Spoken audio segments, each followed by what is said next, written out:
In a non-conference doubleheader against Kentucky Wesleyan on April 28, 1979, Larry Bird dressed for the Indiana State baseball team. Bird had gained a major basketball following in the Hoosier State. Between leading the small state college to the national title game and being drafted 6th overall by the Celtics, Bird found himself surrounded by media nearly all the time. It was no different when word got out about him playing in the upcoming baseball doubleheader. Bird's participation in the baseball game had been heavily advertised, and as hoped, it drew a large and boisterous crowd, said Mike Hayes, who played against Bird for Kentucky Wesleyan. More than 2,000 fans showed up, infinitely more than the usual crowd of a few girlfriends, a few parents, and if it was a nice sunny day, a couple of co-eds hoping to work on their tans.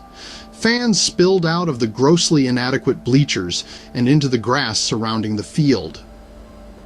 Despite the weather, a circus-like atmosphere prevailed. Bird had been honored the night before with a banquet, and there was little doubt about who the crowd had come to see.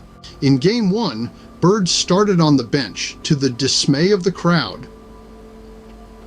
When they realized he wasn't in the game, those in attendance began to boo. He was brought in to pinch hit halfway through the first game.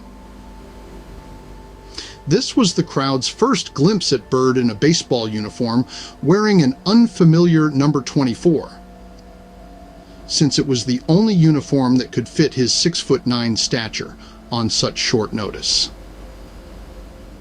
The at-bat didn't fare well for Bird as he struck out.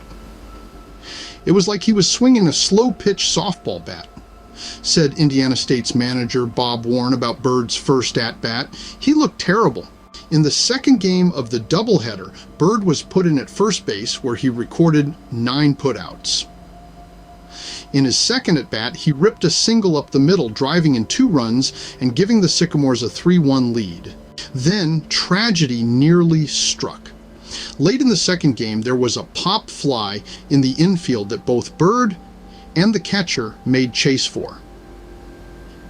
The two collided, with Bird being knocked to the ground. He lied on the ground, not moving. He eventually made it to his feet, to the relief of everyone watching. Bird would later claim he just had the wind knocked out of him.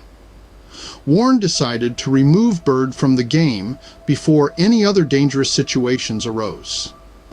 Like and subscribe for more.